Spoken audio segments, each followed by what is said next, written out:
Howdy, this is Jim Rutt, and this is The Jim Rutt Show.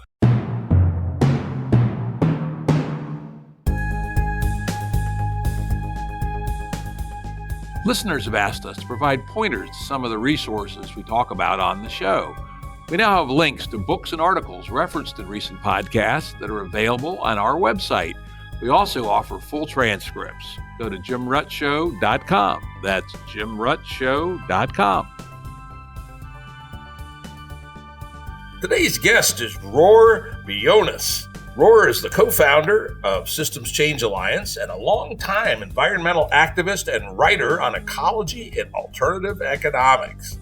Today we're going to talk mostly about his book, Growing a New Economy, Beyond Crisis Capitalism and Environmental Destruction. These are topics we've talked a lot about on the Jim Rutt Show. So welcome, Roar. Thank you. I'm glad to be here. Yeah, I look forward to this conversation. It's quite an interesting book. I mean, you've obviously been thinking about this for a long time. You know a lot of the sources, etc. It'll be fun to jump into this. Let's start off with the way you start the book with a quote from Naomi Klein, where she says, "We live in a time of overlapping crisis. We need to connect the dots because we don't have time to solve each crisis sequentially. We need a movement that addresses all of them." Yeah, I started the book with that quote because I think it's so important to connect the dots. So the main topics in the book are the financial crisis, the environmental crisis, resource crisis, and the inequality crisis. And all of these crises have a common cause that is partly the economic system. But even before we think about the economic system, we need to look at the worldview that created this economic system. E.F. Schumacher, maybe the father of green economics in the 1970s, said that every economic system has an underlying philosophy, an underlying worldview. And I think that's very important. So, for example, today we are now at COP27 in Egypt. We have all of the different politicians from the rich countries and the poor countries. We have many activists there as well. But most of the discussions are related to how we can find solutions that I would describe as greenwashing, not real deep solutions, not fundamental solutions. And that's what I think Naomi Klein means and what we mean in the book, that we need to really dig deep into what are the underlying sources or causes of these problems, the finance crisis, environmental crisis, resource crisis, inequality crisis, which has led to the problems of climate change. Because it's the economy, stupid, that I think is the main problem. And then, of course, we have to look at what is it in the economy that is the problem. Yeah, I would add two more things to this. In my world, the Game B world and what people call the liminal web world, we often talk about the meta crisis, which includes the four you talked about and a couple others, one of which is the collective cognition problem, right? We'd argue in some sense that may be the most fundamental. It feels like the political world is losing its mind, right? What's that all about? And I think back in 1964, when I first got involved in politics at age 11, this is an interesting statistic. Less than half of American adults 25 and over had high school degrees. It was about 45%. Only 9% had four-year college degrees. And yet our politics was fairly sane. Today in the United States, 90% of adults 25 and over have high school degrees, and about 37%, varies a little bit by state, but 37% or so have four-year college degrees. And our politics seems insane, right? And our ability to make sense of the world together and come to some kind of consensus view on what's right and what's wrong, we seem to be losing that. And I recently said on a public talk I gave that if I had to guess which of the various parts of the meta crisis are going to kill us, it might be that one. It might get us before climate change does, right? Because if you can't decide, if you can't think, you can't make collective decisions, you're in a deep world hurt. The other one, which you do allude to, and I do think you see this, is that culture is kind of a substrate, particularly the culture of materialism, more, that drives and is driven by the other four parts that you talk about. So anyway, let's move on here and then take another quote from the book. And this, I think, is very important for setting the grounding of the philosophy and theme of the rest of the work. The financial crisis and the inequality crisis are both expressions of human-made systems, namely our economic and political structures. Both of these crises are thus within the reach of politicians, activists, and economists to reform, restructure, or tweak. I often call this the gateway insight. So many people think that what we have came down from Mount Sinai with Moses or some such, right? That the 11th commandment was fractional reserve banking. And of course, that's baloney. This is all stuff humans have made up, and humans can change. Yeah, again, what you said just earlier in your commentary there, this about the meta crisis, I think is very important. And that's what I mean by the need for a proper worldview, because we need to have a common worldview. And the good news is that I think that is happening underground. Paul Hawken wrote in one of his last books that there is a movement that the media doesn't talk about. And that movement is partly within the environmental movement and partly within what I would call the system sciences and the spiritual movement. For example, Jeremy Lent is talking about this, the need for a new worldview. I think this is very, very important. So we have lost touch with the real economy, and instead we have replaced the real economy with the financial economy. But even the financial economy has become a speculative economy, because fundamentally a financial economy should support the real economy, the making of things. Economics comes from the Greek oikos, which connects ecology and economy, taking care of the household, which is the underlying philosophy behind economics. Since Adam Smith developed his ideas about the economics and classical economy, we have sort of gradually gotten off course. Many of the ideas that Adam Smith had in the beginning were pretty sound, but there was one particular problem, and that is his focus on profit and selfishness. And again, this comes back to the idea of, are human beings selfish? Aren't we also altruistic? It comes back to the whole idea of evolution. Is evolution just, survival of the fittest and so on? So that to me is part of this meta crisis. These are some of the thoughts, ideas that we need to come to grips with in order to understand that economics is not a science in the sense of physics. It is really an expression of culture, an expression of meaning, and the way we share and distribute and use our resources.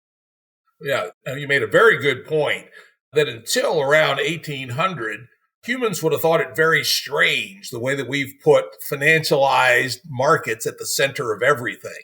That is not certainly how our hunter-gatherer forebears did things, nor was it the way it was done through the Greeks, the Romans, in the Far East, etc. The economy, or production, consumption, and savings and investment, were tools for the good life, not an end in their own self. That misreading of Adam Smith, you got to read Theory of Moral Sentiments with Wealth of Nations to really understand Adam Smith.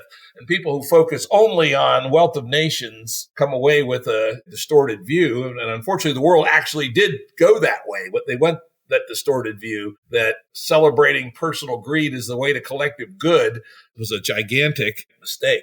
To your comment about Jeremy Lent, I actually had him on the podcast about a year ago, EP 150. We had a really good conversation about his recent book, which was titled The Web of Meaning, and about the nature of humans, whether altruistic or not. And a really good conversation with Sam Bowles, the economist who's done a lot of work with Herb Gintis, field work all around the world on, doing economic games and stuff. And he finds that people are both selfish and cooperative, and some very, very interesting results in that space in EP 100. So the economy and ecology, you say, are highly interdependent. It is about time we humans, as stewards of this planet, begin to conduct our political and economic activities accordingly. Yeah, this I think is so important. In Systems Change Alliance, which I'm co-founder of, and if any of your listeners go to Systems changealliance.org, they'll see that on that website we have 4 circles. The first one is about this web of meaning, the worldview. The second one is about nature. And the third one is society. And then the fourth one is economics. In modern economics, we've got it all backwards. We start with economics, and then everything is subsidiary to the economic system. This is part of the problem and part of the disconnect.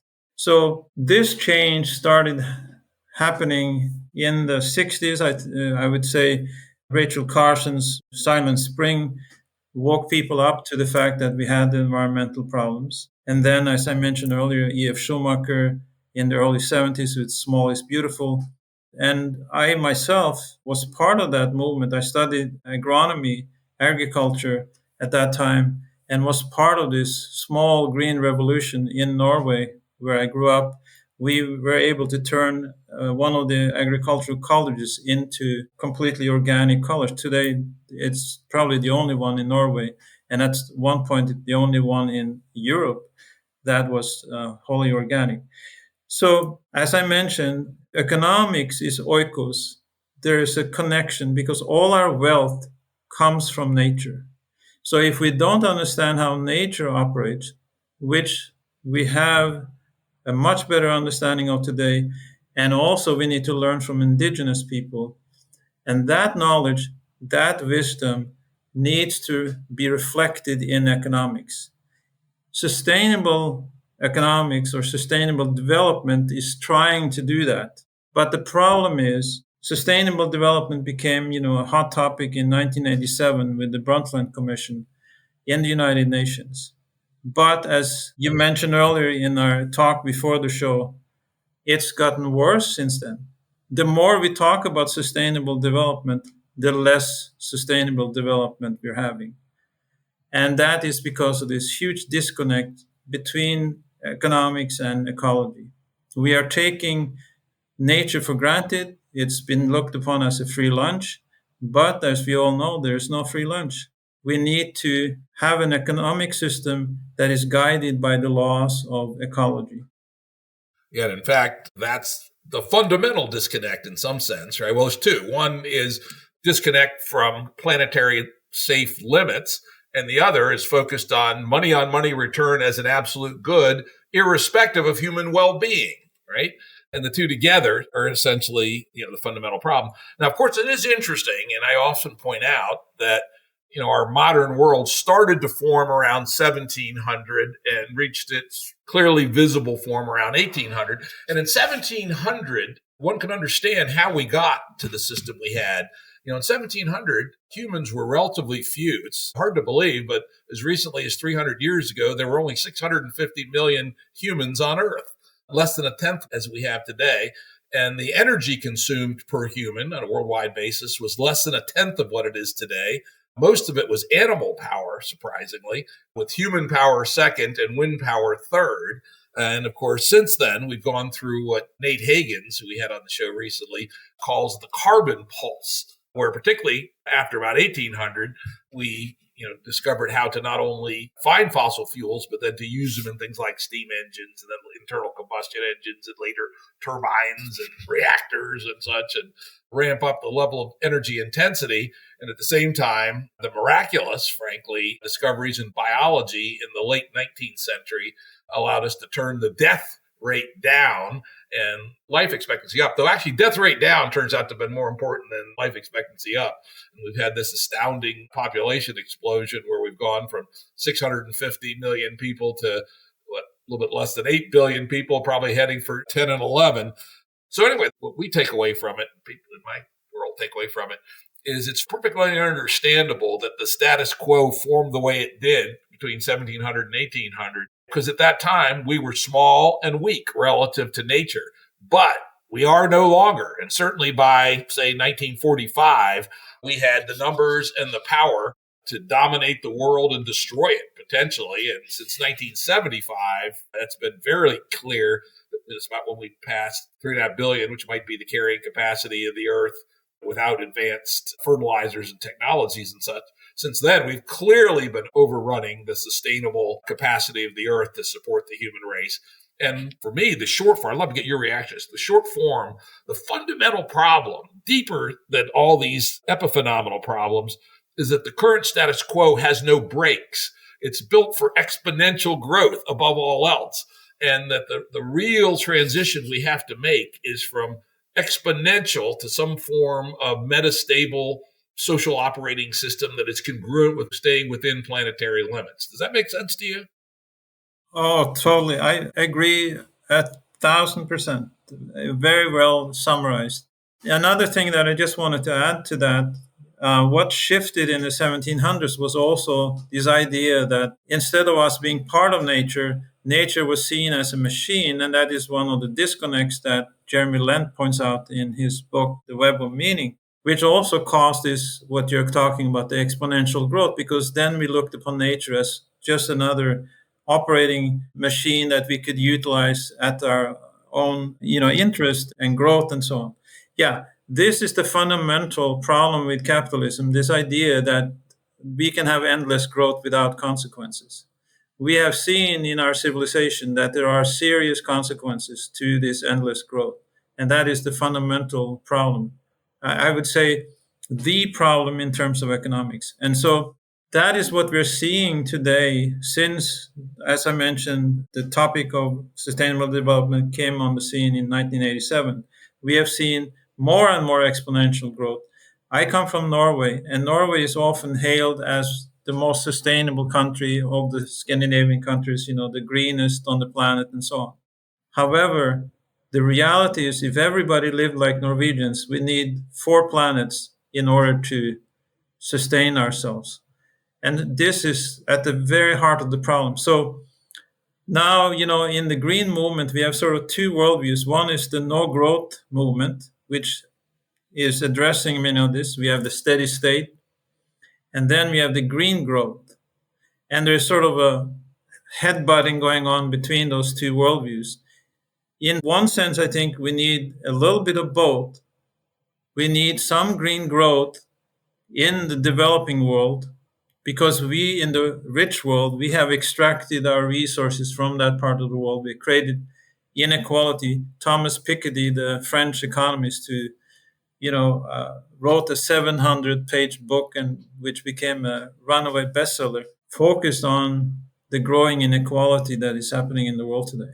So we have runaway growth on one side of the planet, and then we have exploitation and degradation and utilization of resources and not allowing the people in the poor world to develop in the same way. So we have a huge problem at our hands. We need to lower our expectations about growth in our world. And at the same time, we need to have sustainable, resilient development in the poor part of the world. This is a complex issue. And also, I'd say that the no growth versus green growth, neither of them hit on quite exactly the right issue, right? And at least to my mind, when people say degrowth, I kind of groan and say, there's a terrible way to present this to people. Because at one level, we do need to literally degrowth. I mean, less inputs. But that doesn't mean we can't be richer, because we can grow in the microcosm. Things like art, things like living well, things like having better food, even if we do it in a more plant-based diet and grown locally rather than, flying blueberries in from Chile in February, which is obviously totally insane, et cetera. So we can actually have a better human well-being while having less material inputs. And people have not put those 2 parts together. And that's my objection to Davos man's approach to, say, climate change, which is less, less, less. Humans aren't going to tolerate that unless you give them something in return. And so we need a cultural move to actually have more human well-being while we actually, for at least a while, reduce particularly energy, but other material inputs into our civilization. And green growth, yeah, sort of maybe. But what does that mean, right? It seems to me you have to denominate that quite seriously in terms of, let's say, the 9 planetary limits that people have identified. And then further, of course, new technologies come along all the time, which allow us to do more with less in some sense, right? That's a good thing that we managed to develop solar power just in time, it sort of seems. Without that, we'd really be in a world of hurt. And in the future, there may be other new energy sources, controllable fusion, maybe someday. I used to be a skeptic on orbital solar, but I just talked to an entrepreneur last week about orbital solar. Maybe they can get that to work with the new lower launch costs that SpaceX provides. So a more nuanced view, I like to call it metastability, where we understand our planetary limits. And as you say, we need to converge worldwide to a similar level of inputs. This idea that people in the West are going to consume 10 times as much per capita as people in sub-Saharan Africa. It's immoral and it's unsustainable for sure. And we need to develop a convergence to similar levels of inputs that are well within our planetary limits. And I wish we could get a way to describe that with a name. I don't have a name for it yet, but I think neither degrowth or no growth nor green growth quite gets at that dynamics that we have to undergo. Yeah, I would agree to most of what you're saying. Although green growth, or at least degrowth, is kind of a misnomer. Is kind of like defund the police, which is, good intentions about having more social service to reduce crime and so on in society. But we don't want to defund the police. We need the police. And similarly, the degrowth movement is using a term that is a little bit of a misnomer. But Jason Hickel, who is one of the main proponents of degrowth, an economist, he understands what you're talking about, because most of what he thinks that we need to degrow is in terms of consumerism, things that we really don't need. There are so many consumer items today that we don't need. So many consumer items are created to be broken within a certain time so that we can make a new one. We don't need an iPhone every year and so on. So that is part of what is meant by degrowth. And then, of course, the green growth idea is that we need sustainable growth or resilient growth, which is what you're talking about, to create that balance. I basically agree with you. We need to find a balance between these two ideas, and also, like you're saying, come up with terms that really speaks to the issue at hand more properly and concretely. Okay, let's move on a little bit into the book, and let's talk a little bit more specifically about one of your four crises, the financial crisis, and particularly how debt seems to be central to this problem. Yeah, so we had a major change in economics in the 70s, particularly. Up until the 1970s, if we look at the United States, for example, there was very little debt in the economy. People had very little debt. But then there was a change with neoliberalism and the free market, or the neoclassical economics, which started a little earlier, but it was building up until that time. When debt became part of the economy, and at the same time, why? Because we had the growth of the financial economy, which I would call an artificial economy, a false economy, because it basically says if you put your money here in this company and you have compounded interest, you will make money without doing anything. And this is the kind of economy we have today. When we were writing the book, about 20% of the US economy was the finance economy, meaning an economy that doesn't produce anything. Now that economy is even higher on GNP. I don't know exactly what it is today, but it has grown. And that economy is very dangerous because it creates inequality. It creates inequality of wealth, and it creates inequality of income. So the wealth inequality is incredible. Today we have, a handful of people owning more money than half of the planet. It's an insane equation. Which is the inequality that Thomas Piketty is talking about as well. So that economy, again, is a kind of free lunch economy. It is divorced from the real economy of producing goods that we need in the economy. And so this has created lesser income from the poor. And so in order to stay within the economy, then you need debt. If you want to buy a house, you need to take a bank loan, and then the bank makes money on that loan and with compounded interest, and the banks make more and more money, and you are gradually the common person, the person in the street on Main Street is losing out. So that is what we call a debtor economy, where most of the people in the economy are heavily in debt, whereas the few are earning more and more, and that is growing. And this is particularly the case in the United States, much less so in Scandinavia, where I grew up. In the United States today, the difference in income between the highest paid and the lowest is about 340 times. In Norway, it is probably less than 20 times. So a huge difference.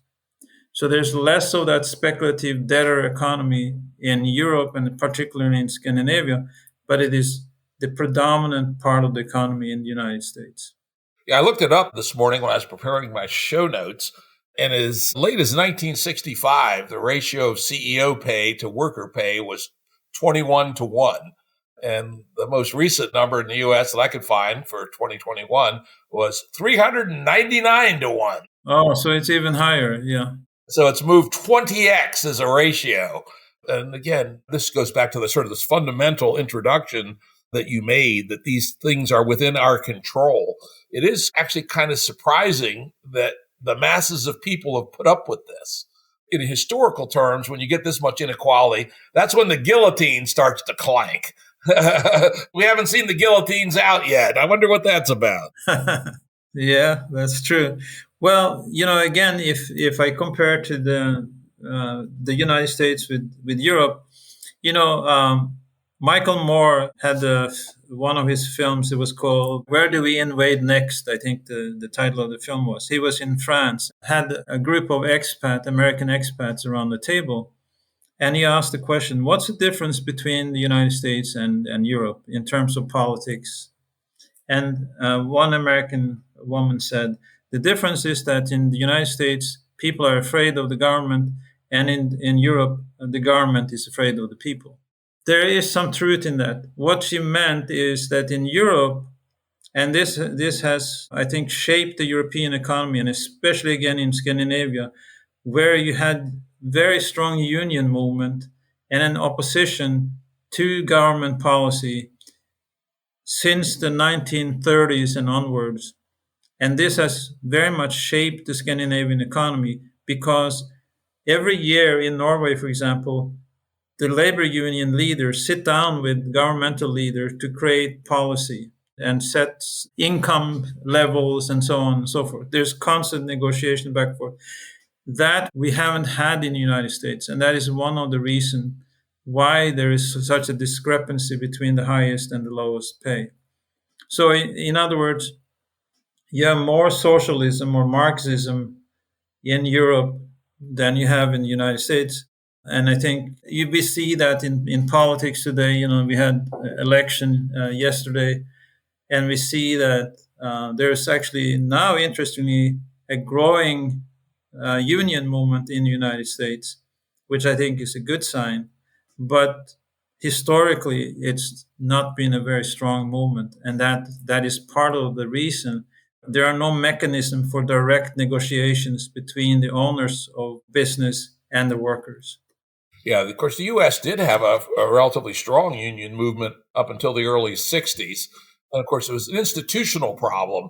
I'm not aware of how it works in Norway, but I am more aware of how it works in Sweden. I have some friends in Sweden, and one of whom was the president of the local union for firefighters in the town that he lived in. He told me how it worked. And even though he's kind of a Trumpy right-wing guy, he's also a really strong union guy. And he explained that 90% of Swedes belong to a union, and that's how they want it. And as you said, annually they sit down, management and the union representatives, and they hash out a deal. If they can't come to an agreement, there's a strike, usually a symbolic strike for a day or two. And then they sit down again and have it. And the results are a much more egalitarian structure. Of course, unfortunately, in the U.S., the industrial unions in particular became very corrupt. Some of them were even literally captured by organized crime, famously the Teamsters. They also, let's say, in the U.S. auto industry in the 60s and 70s, were very antagonistic to management and trying to get the company to run well.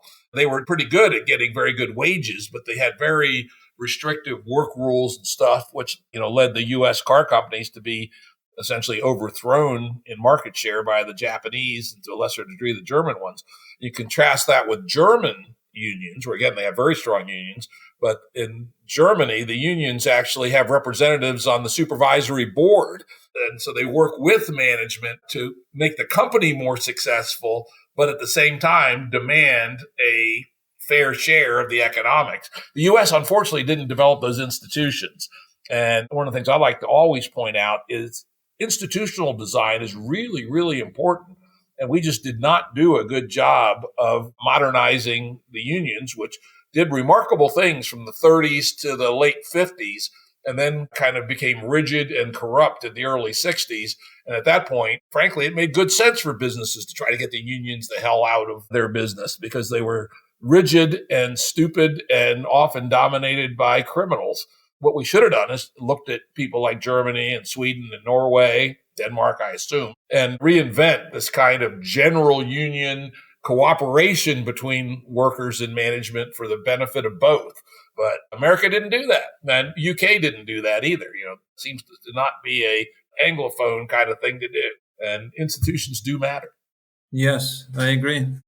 The other thing you've talked about is national debt.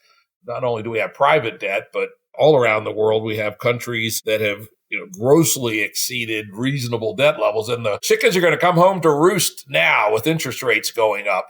The U.S. could get away with its crazy $32 trillion debt next year, which is double in 10 years when the interest rates we were paying were 1.5%. When they go back to the historical 5%, how the hell are we going to pay $1.5 trillion a year just of interest?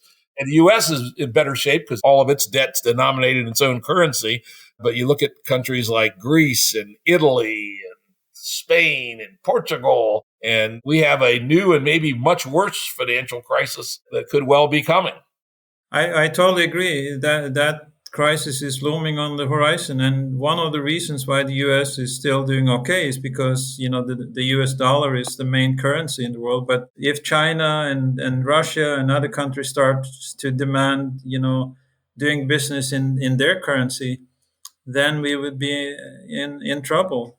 So that's part of the problem. But yeah, debt is not the solution. As Autumn, the ecologist, said, in nature, there's no debt that is high enough. We have to pay it back. Yeah. And of course, we talk about institutions, and you allude to this a bit in passing in the book, but in my own analysis, it's more central, which is that our monetary systems across the world today are actually based on debt. 90% of the money in circulation in the United States, 95% in the UK, is not issued by the government, but rather is issued by banks when they create debt. And this provides some very bad, I don't know if it's all bad, but it's a curious set of dynamics, which is that money supply tends to grow overly fast during expansions, which causes the economy to be overheated. But as soon as things turn, banks pull in their lending, which at least implicitly reduces the money supply at exactly the wrong time. In fact, the knobs turn the wrong way, both on the way up and the way down. And I've long proposed a system whereby money is not issued by banks, but rather is issued by the state. I call this program dividend money. And basically all the new money that comes in each year goes to the people per capita as essentially a bonus to the populace at about the rate of GDP growth, maybe plus 1% or 2%. And that kind of system does not have this double negative feedback system racing ahead on the upside and then retrenching too fast on the downside. And so again, this is an institutional structural issue that could make a big difference. I totally agree. Yeah, that's why we have the boom and bust cycles in the current economy. Like you're saying, it accelerates way up, and then we have a crash like we had in 2008-10, and we might as well be in for another bust like that now. But yeah, that is a part of the problem. It's an artificial economy. The finance sector is out of touch with the real economy, and so you have these boom and bust cycles. Yeah, those who are interested in my proposal, search Dividend Money Jim Rutt YouTube, and you can find an hour and a half of me ranting on this topic and explaining how it works. Now, another structural thing that you did highlight, you did a very nice job. I learned some things on this, is talking about how the Eurozone had the surprising effect of actually making the rich richer. At first, you might have thought they should have helped the poorest countries the most, but in the end, it turned out not to. So why don't you tell us that story? Yeah, so because of the centralization of the euro, you had basically a situation where strong economies like especially Germany and France, but especially Germany. Again, the German banks are sort of controlling the euro. And then in order for the countries like Portugal and especially Greece, had probably the worst crisis around that time, 2008-10, because they were poorer countries and they needed to catch up. Then they were loaned money in euros, but of course they had to pay that money back. And then they loaned so much that they got into a crisis, and then they were not able to loan it back and so on. And so you had this economic crisis in especially Portugal and Greece, Italy to some extent. But basically, it created this huge division between the haves and the have-nots in Europe. And I think that it would have been better to kept the national economies or the national currencies until the Eurozone had become a place where you had more equal economies. In other words, not such a difference between, especially the countries in the southern states in Europe and the northern states. That was a big mistake.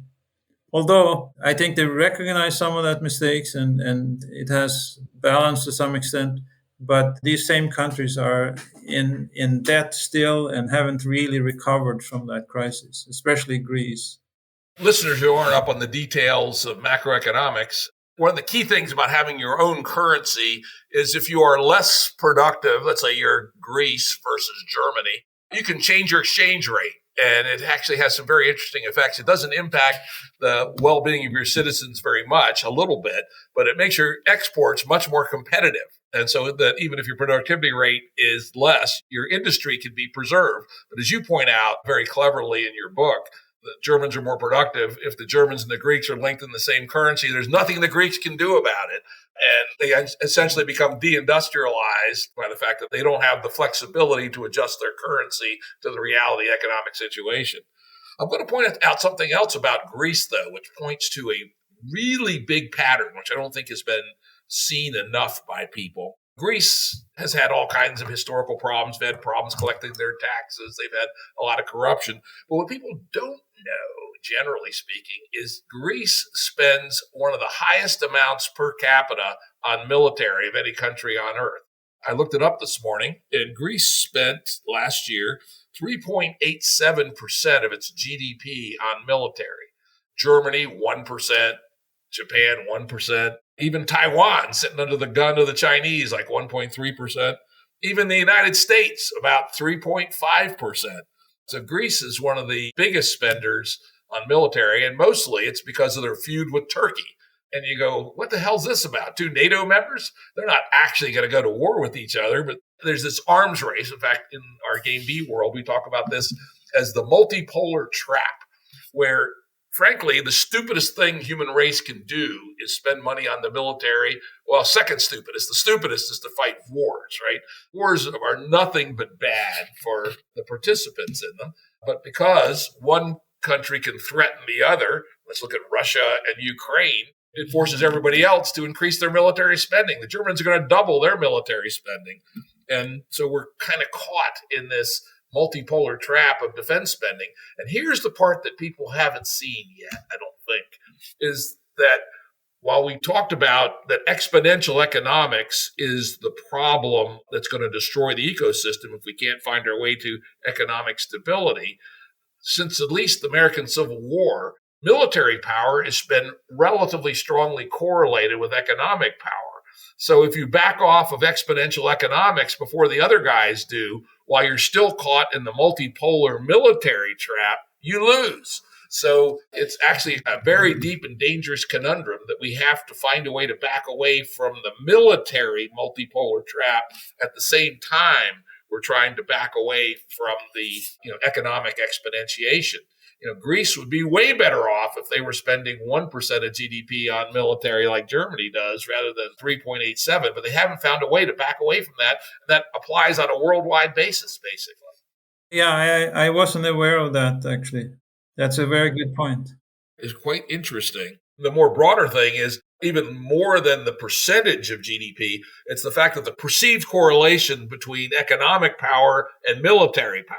So if you're caught in a military competition you can't back away from, you can't back away from exponential economics. I don't have an answer for this, but I think this is something people need to focus on more, is that linkage going forward. Mm-hmm. Let's move on. Let's talk a little bit about inequality. We talked about it a little bit in passing. Give us your systematic thoughts on what's going on with, seemingly growing inequality everywhere, even including in Scandinavia now, though maybe not as rapidly as other places. But, of course, the leading growth in inequality is in India and China. So there's something fundamental about the operating system today that seems to be generating this inequality. Yeah, and I think that the main problem with inequality lies at the heart of the imbalance or the contradiction within the capitalist system of looking at only profit as the main driver of the economy. That leads to winners and losers. It is no accident that the selfish gene, Richard Dawkins' book, The Selfish Gene, became very popular on Wall Street. I think that that idea that we are inherently selfish beings and there's no altruism or cooperation in evolution nor in human society lies at the heart of this problem. So when we have economies such as India, that is a developing economy, in the last 10 years, we have seen the growth of a middle class, 300 million people in the middle class. But at the same time, the poor have not gotten out of their poverty. So yes, we have seen a growing middle class, but at the same time, we have also seen billionaires coming out of India. Many billionaires are now Indian. So again, we see this top-heavy economy, which is centralized in the hands of bankers, in the hands of owners of businesses, and so on, and corporations. So that corporate capitalist economy is very imbalanced, and that is the main cause of inequality in the world today. And this is what Thomas Piketty talks about. So how do we deal with that? We need to bail out the people rather than the banks whenever there's a crisis. No bank is too big to fail, as it is in nature. We need to increase the wages as per the productivity of the economy. We need to have progressive taxation. In the United States in the 50s, taxation of the ultra rich was up to 80-90%. That evened the playing field. We need to honor the real economy, that the people that produce will get proper pay for what they produce. And we need to give incentives to co-ops and worker-owned businesses as well. And this is something we haven't talked about yet. But what we advocate in the book is that the corporations are turned into worker-owned businesses. Rather than Elon Musk owning the business, the workers themselves should be the main owners. And this, I think, is the major change that needs to happen. And I was very gratified to read in Forbes magazine when the biographer of Margaret Thatcher, who was not the leftist, not the ecological activist by any means, he was saying that we need to turn the corporations into worker-owned businesses. So here you have a right-wing person basically saying the same thing as I'm saying and what we advocated in the book. And I see this as a hopeful sign that many more people now are understanding that private corporate ownership is the main cause of inequality and also one of the main causes of environmental destruction. And that needs to change because it is the cause of this huge inequality that is still growing on the planet. Even though there's more wealth, there's also more inequality. You actually laid out, I thought, a very interesting 3-tier class of companies. That was something new. I thought that was an interesting contribution. Yeah, this is something that I think is the solution. So if we look at Scandinavia, as I mentioned earlier, Scandinavia is probably the closest to that kind of an economy. So what we are advocating is a 3-tier economy that supports capitalism, but on a small scale. So private businesses up to about 25 employees, privately owned, so that there are no corporations, but capitalism is allowed, which is different from socialism or communism. And then that the corporate sector is turned into cooperatives and worker owned, worker decisions, sharing the wealth, as we have in the Mondragon co-ops in the Basque region of Spain. Very, very successful. 70, 80,000 people employed in a few thousand businesses that are very successful, even though they're competing in a very hard, cutthroat capitalist system. And the third element would be government-owned businesses. And you can see that in Norway, 75% of the oil industry in Norway is owned by the government. And that is one of the reasons why there is free medical care, free education through university, and so on. Because the money earned from the oil and gas production is turned back into goods for the people. So that kind of an economy would then have a balance between the best of capitalism and the best of socialism in that sense. However, it needs to be within the limits of the ecology of nature. So we could say that a Doughnut economy or a Doughnut economic vision needs to be part of this. So we have then a structural change at the heart of economics that then functions within the circle, the bigger circle, which is the natural environment. That's sort of the main vision we have for that new economy. And then, of course, there are many details that goes with that within that system. Yeah, that's quite interesting. Of course, there's some things that need to be thought about. The United States has cooperatives as well. In fact, I'm a member of 2 cooperatives, though they're both buyer cooperatives rather than employee cooperatives. There's really 2 class. There's consumer cooperatives and employee-owned cooperatives. And as a farmer, I belong to 2 that provide some of our materials for our farm, and you get a rebate at the end of the year, and it operates on a not-for-profit basis, which is good. And we have a few local employee-owned cooperatives, but until very recently, a structural problem was the law of cooperatives made it very difficult to get investments into them. Yeah. So that has to change. In the farm sector, in the 50s and 60s, especially in Scandinavia, the cooperative sector was very strong. In the dairy sector and in the general farm economy, also in the United States. However, on the global scale, I believe it is about 10% of industries in the world are cooperatives. The Mondragon co-ops are probably the most well-known because it's so concentrated. But also in northern Italy, 30% of the business in northern Italy are co-ops as well. So we have certain areas of the world that has a high percentage of co-ops. In the Mondragon co-ops that employs thousands of people, nobody has been laid off since the 1950s when these co-ops were started. So that is one of the main benefits, tremendous security in the economy, and so that there's no fear of being laid off, but rather people are reskilled or there are changes in the economy or in the business, because the idea is that we are all part of this. This is our business, and so we work this out together. Not like today when Musk took over Twitter and he basically fired half of the staff. And of course, in the U.S., there's some good-sized co-ops too. The Land O'Lakes Company, which is the biggest butter producer in the United States, is a producer co-op. Yeah, and also some citrus growers in Florida, they're also co-ops.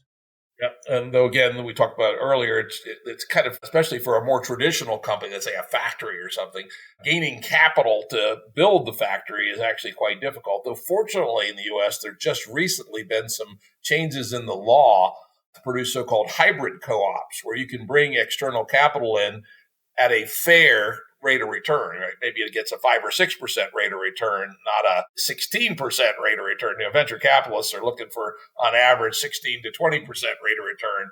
And that basically strips much of the profit out of the business. If you have hybrid co-ops, particularly the state of Colorado has been, a leader in this. In fact, I did a podcast with Jason Weiner, who's an attorney in Colorado and helped advise the state on these laws. And so people who are interested in doing co-ops might well look at the Colorado law, because they're trying to be the Delaware for cooperatives all over the country who can register in Colorado, even if they're operating elsewhere, and use some of these innovative structures. And again, to the point that institutions matter, and our society needs to be smarter at adjusting our institutions to make changes in this direction.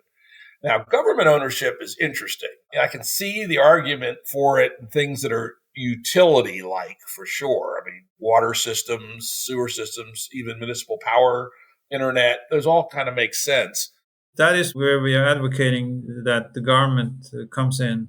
There's another class, though, which I wonder about, and that is product-oriented industries that require innovation.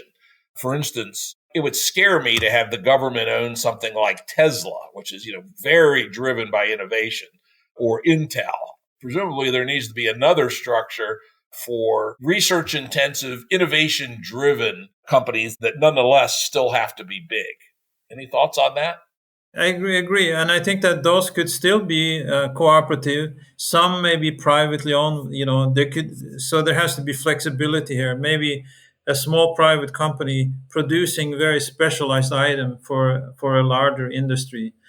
So again, I think that innovation can happen as equally strong, I think, within a cooperative economy. Also, it is very important to remember that a lot of the innovations that happen in our society have been supported by government money. So the government can then supply and support the co-ops, just like they're now supporting many corporations. I mean, Bill Gates, without having the access to universities funded by the government and so on, and many inventions, we never hear about that side of the story. We always hear about the successful individual, but we never hear that, well, they were partly successful because they got government grants and so on and so forth. So I think that there is a role here for the government to play in funding and in capitalization. And at the same time, there is growth from the bottom up in terms of creativity and change. Yep, those are all very interesting ideas. Now, here's a quote from you that I want to push back on just a little bit. If the banking system collapses, the entire edifice of the market economy will come tumbling down. Although it does not produce anything itself, the financial system enables all commercial transactions, including imports and exports, to function.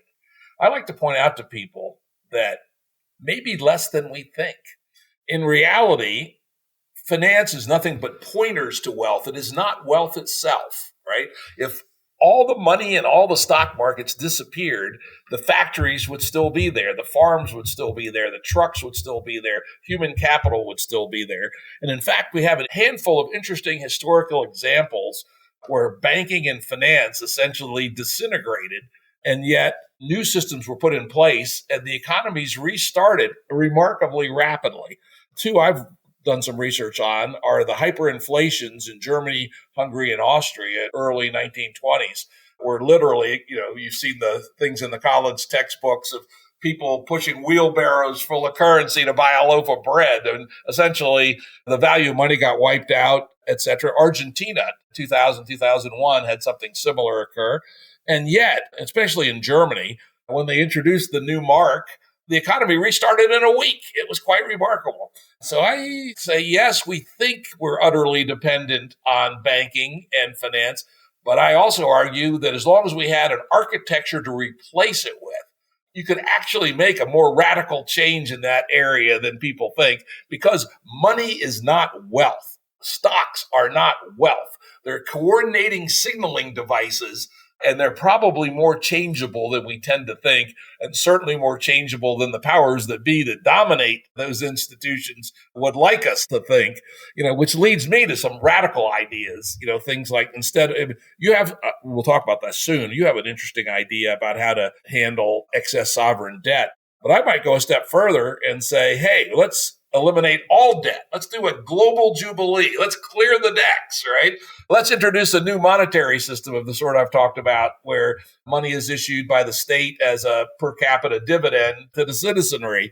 And as long as we had thought that out in advance, and yes, it might cause a little turmoil, it might be surprising how far afield we could go in terms of radical new institutions, so long as we understand that money and finance are not wealth. I agree with you. It is true. However, we cannot avoid some kind of crisis. The depression in the 1930s was the stock market crash, and it had devastating effect in the real economy as well because of this relationship that is there. But I agree with you in a fundamental sense, and I think that the planned, forgiveness program of all debt, I think it's actually a quite good idea, which sometimes happens. Sometimes poorer countries are forgiven their IMF debt and so on. That does happen because they're realizing that they are never going to get back the money anyway. But I don't think that a huge international financial crash wouldn't hurt the real economy. It would. But the other question is, I think that it would probably be for the better. Yes, in the short term, it will hurt many people. But in the long term, this is where we're heading. We're heading towards this crisis. And this is why we put the four of them together. We're heading to this perfect storm of these four different crises. And I think that we are actually closer to that today than when we wrote the book. I agree. You have a more moderate approach, but a clever one that I'd never seen before, on how to eliminate public debt. It was a while ago you wrote this, and I thought this was an interesting idea, which you pointed out that typically the private wealth in an economy, in an advanced economy, or even a semi-advanced economy, is usually 4 to 6 times the public debt. It may have shrunk some with the gross run-up of public debt recently, but let's call it 5 times, right? You therefore pointed out that a one-time wealth tax of 20% could be used to pay off the public debt. And you could either do it as a one-time extraction on wealth, or you could do it the Piketty way, which is to have a ongoing wealth tax that essentially pumps tax on private wealth that could be used for, amongst other things, paying off or at least reducing to a tolerable level public debt. Do you still think those are reasonable approaches?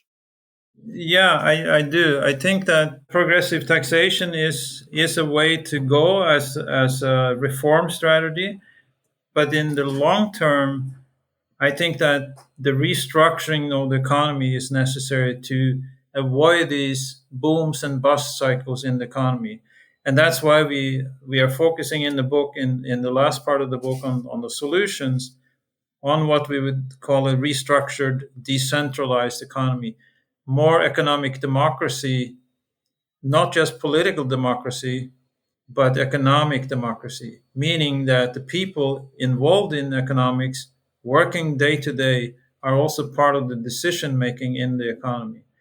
But yes, I think that to deal with the debt, progressive taxation is one of the steps to move. But when you restructure the economy, the debt burden will automatically go down because you are focusing on the real economy rather than continuously the finance economy, and always having the short end of the stick. So that's why we are supporting that as a temporary measure, and that's why I think Piketty has some really good points, and I think his work is very important. All right, well, let's move on here. So much interesting stuff to talk about. We could talk for 3 hours easily. But being an old geezer, I can't keep my energy up for quite that long. So let's move on to resources and particularly energy and how these fit into the puzzle. Yeah, so as you mentioned in the beginning, the reason why we have had so much success in producing all this wealth in the rich part of the world, particularly, is because of cheap energy. The oil boom, the oil revolution created a situation in which we had ample resources in order to produce things. And without that oil, we would not have been where we are today. With that oil, we produced artificial fertilizer and so on, energy to heat our homes, energy to drive our cars and transportation and so on. So an explosion in economics. And at the same time, as you mentioned, also an explosion in population. And at the same time, an explosion in terms of utilizing non-renewable resources. And so today we are at the point where we are using up the resources of the planet. Fish in the oceans, we have depleted so many of the fish stocks, some of them up to 70%. Water resources, we have misutilized due to this explosion in growth of the economy in certain parts of the world. So again, this growth has created a tremendous economic and environmental imbalance. So we are at the resource crisis. We are at the resource crisis in terms of water. We have maybe not, as Richard Hyman said in his book, The Party is Over, which came out, I think, in 2006. He wrote a recent article in saying, yes, I was a little early by saying that we are running out of oil, but we are right on course and in terms of my analysis. And I think that is right. We are moving into a situation where it's becoming more and more expensive to utilize gas and oil as a resource. And so we are at this tipping point. We need to increase alternative energy, solar energy, wind energy, and so on. At the same time, we need to do that in a responsible way. We can't do it, overnight. We can't crash the whole economy. So we are at a very delicate situation. And will we avoid the crisis here in terms of balancing the utilization of non-renewable resources and other renewable resources like fish? That is the $60 million question. And I think it seems like we're moving towards a crisis of global proportions. However, and here is how thin the balance is, how thin the veil is between total exploitation and crisis and regeneration and change. If we set aside 1/3 of the oceans for 10 years and no fishing, the whole fishing stock would renew in 10 years. So in other words, the whole ecosystem of the oceans would renew itself. These are the kinds of things that we need to do on a global scale, because now we don't have environmental problems just in our backyard. It has become a global phenomenon. And what we're not seeing is, are these kinds of actions taken? These are the kinds of decisions that needs to be made at COP27, but they're not happening.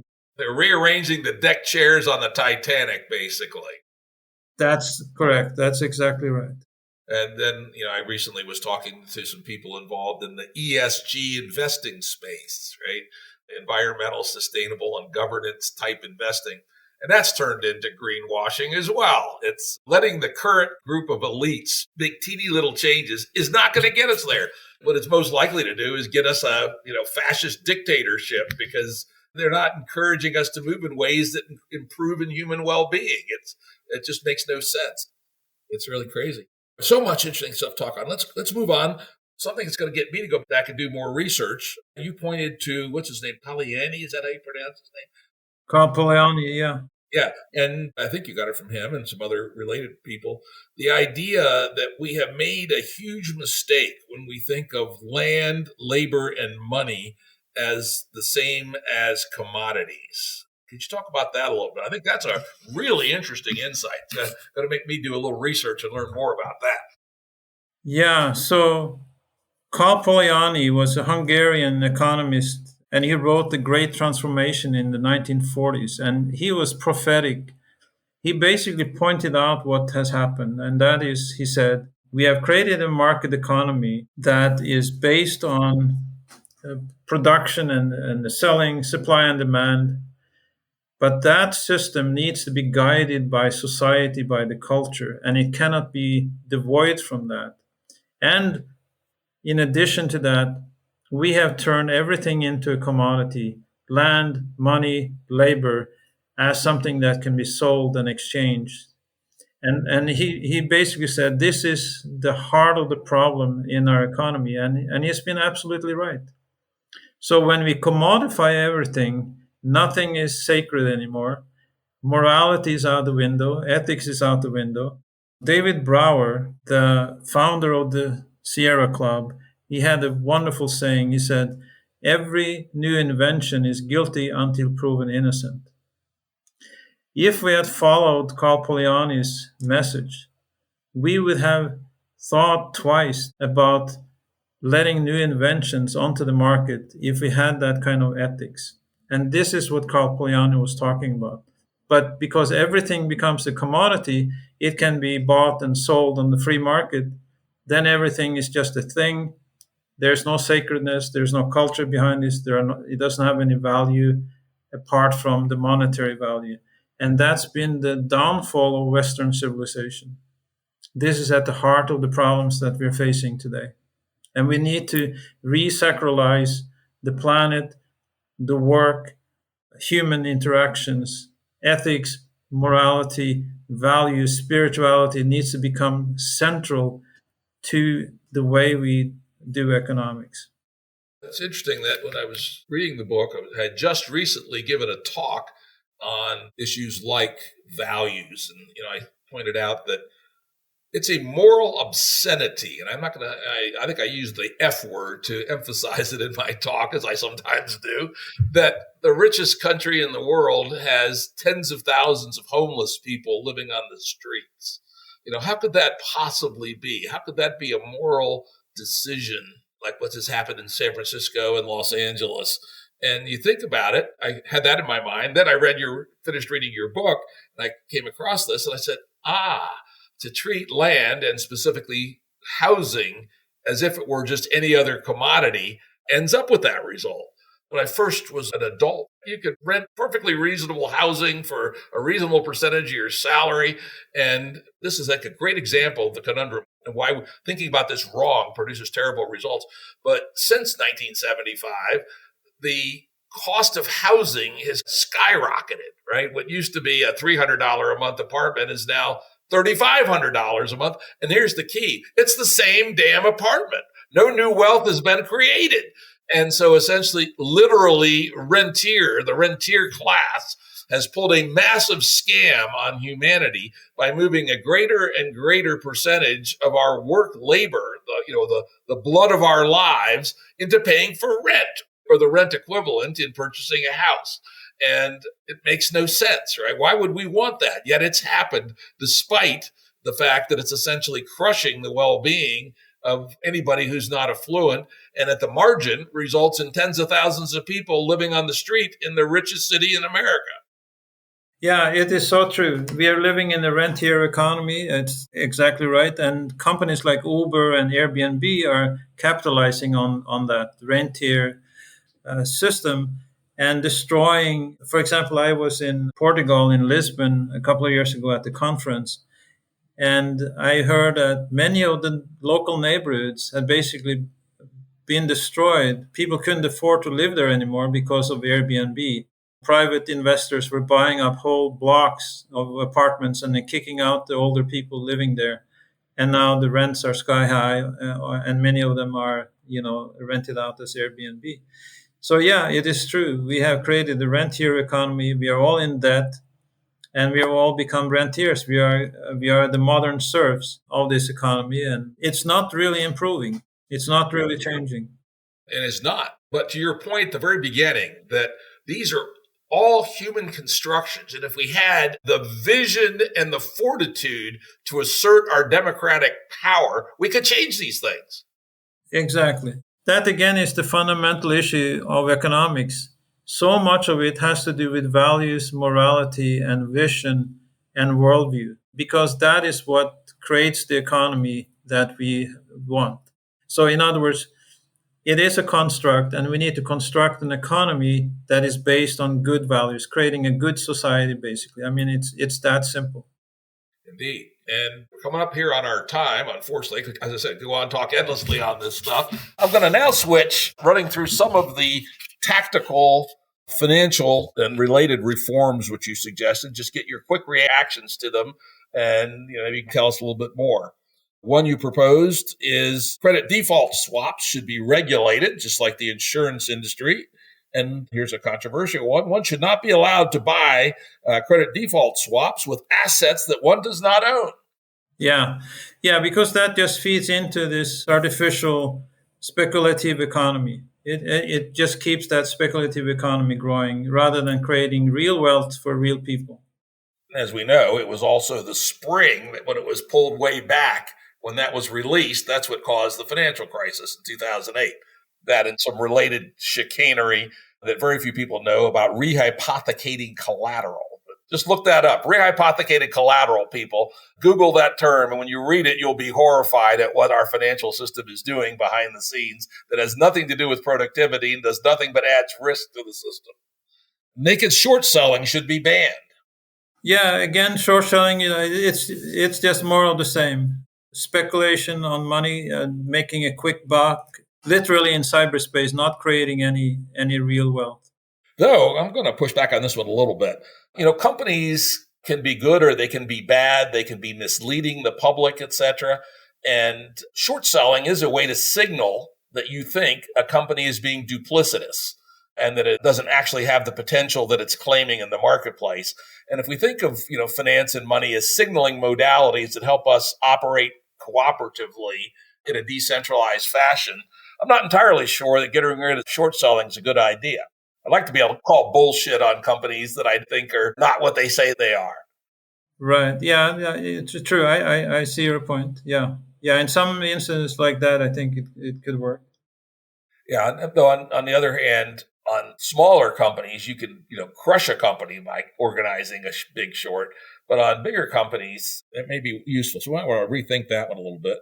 In a similar vein, option markets should be used solely for mitigation of risk and not for speculation. I would say that the same objection to short selling may apply there, though maybe not as strongly, that investing in options is a signaling modality or express an opinion about what might happen. And that in itself can be useful. Right. Jim, I was wondering if, because we have so little time left, if you could maybe do some features of the new economy. Yeah, there's various ones. Let's go on we'll skip over these details. I happen to love financial shit, so that's why I kind of went down that rabbit hole. A couple other ones as we get to the more macro level, and I think this was very much accurate. You strongly reject the Washington consensus for how countries should manage their economy democratically. Why don't you talk about that? What's your advice to nation states for how they should manage their economies? Yeah, so this is one of the problems with the free trade system and what came out of the negotiations starting in the 60s and so on, and which developed the free trade agreements throughout the world, because it was basically free trade for the rich and controlled trade for the poor. So, for example, we quote Erik Reinert, a Norwegian economist who wrote the book, Why the Poor Stay Poor and Why the Rich Stay Rich.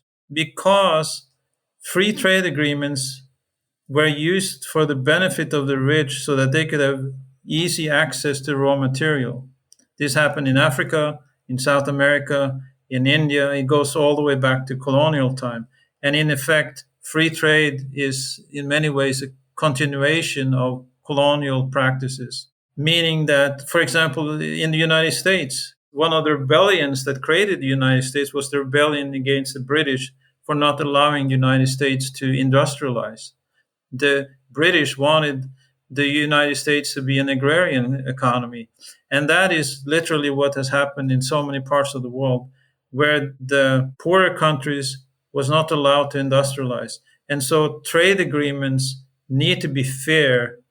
In other words, the best strategy would be for small nation states to only export finished products rather than raw materials, utilizing the raw materials in their own country, develop product, and thereby industrialize, and of course in a sustainable manner, and then sell the finished products, earning more money and raising the living standard of its own people.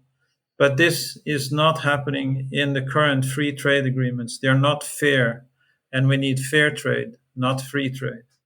Again, I learned something in this book, and this is an area I know a fair bit about. Comparative advantage is often said as one of the few things in economics that is both true and non-trivial. And for the audience that may not remember their econ, comparative advantage says countries should concentrate on what it does best relative to other things, even if it does less well than other places do. So, for instance, if you're better at making grapes and wine than you are at wheat, even if you're not real great at either one, you should make more wine, right? Ricardo was the guy who came up with that idea, and it is really central to the way that neoclassical economists think about the world. And you gave a neat example, I don't know where you got it from, which is you acknowledge that in a static sense, this is true, and it is. The math actually works. I remember in my economics classes working through it, and comparative advantage does actually make sense.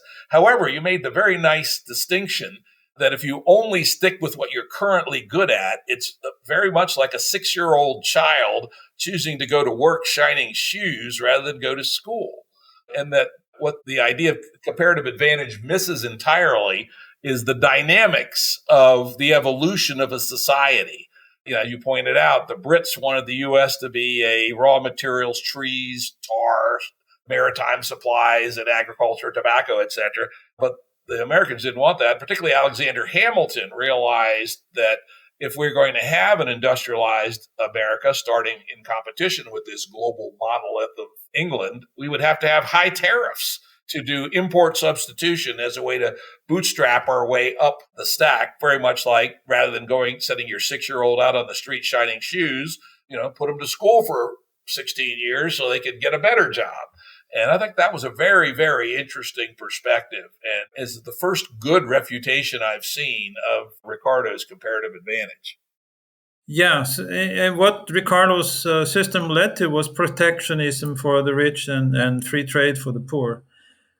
Because the poor were not allowed to grow out of their own, yes, as you said, if they're good at producing tomatoes, they were not allowed to produce anything but tomatoes.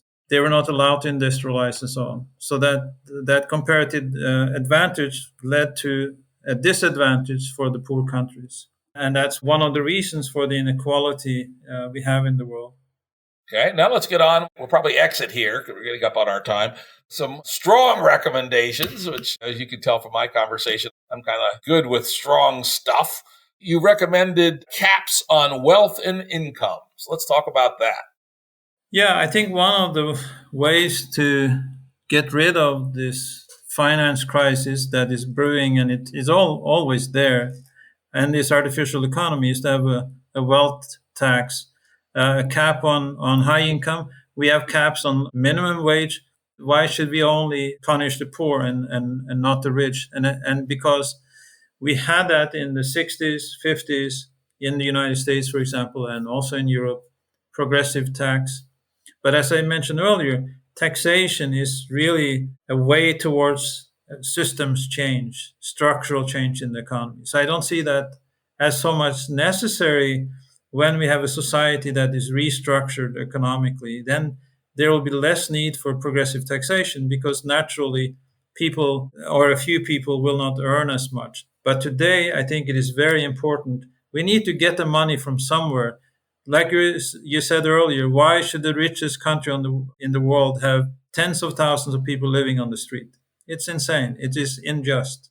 And that money needs to come from somewhere to train people, to give them psychological care if that's what they need, to get them into programs if they're alcoholics and drug addicts and so on. Yeah, and truthfully, I've thought about this quite a bit. I played the game of capitalism hard and made lots of money, but I didn't really play it for the money. I sort of played it to win. And the fact that I made ridiculous sums of money was frankly irrelevant to my motivation. A 10x difference in income would have been plenty to motivate me, right? It didn't have to be a 500x, which it was at one point, right? And, this is a case where because we have not thought about our institutional structures and how they come back to human well-being and human motivation, we've gotten it wrong. Nobody needs to make $10 billion. What the fuck? How many cheeseburgers can you eat? In my case, it's a fair number, but it's still limited, right? I even ran the numbers on how much could you spend on whores and cocaine, and it came out to about $300,000 a year, right?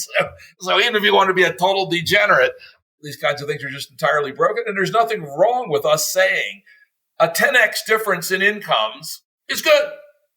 We have that power as democratic people to do it, but it's not on the table at all. Even Bernie Sanders or Jeremy Corbyn never puts ideas like that on the table. They're just thought to be too radical. I would encourage the audience to think outside the box. And I think that you've done a great job of laying out some interesting and controversial ideas here that actually do hang together pretty well. Thank you. I appreciate that. Any final thoughts before we wrap it up? Well, I enjoyed this interview very much, and I am glad to see that you had such a good grasp on economics and also contributed so many interesting ideas. Well, I think that we are moving towards this perfect storm, this crisis. We focus on 4 of them in the book. And unfortunately, I think that we will go through a crisis fairly soon. We're already starting with the climate crisis. We're already experiencing the effects of the climate crisis. But at the same time, I think we're also going to have an economic crisis. But what gives me hope is that so many of the ideas that we have for change are already here. And I think many of them are enough to ride us through the storm. What that storm would look like, nobody knows. When it will happen, nobody knows. But I'm very hopeful that we as humanity, we will survive this crisis and we will thrive and we will find a way to live together on this finite planet, utilizing our finite resources and expand in infinite ways through our spirit and our minds, through our creativity, culture, spirituality, because that is, as you mentioned in the beginning, that's where we need to grow as humans and as spiritual beings. That's where the real growth needs to happen. Well, thank you, Roar Bjonnes, for a wonderful conversation. This was very stimulating. I learned some new things. It's relatively unusual for me to learn new things in this space because I've read so much about it. I would highly recommend people who are interested in this actually read the book. We did hit many of the high points, but there are a lot of rich points that we didn't have time to. And the book's title is Growing a New Economy Beyond Crisis Capitalism and Environmental Destruction. Audio production and editing by Andrew Blevins Productions. Music by Tom Muller at modernspacemusic.com.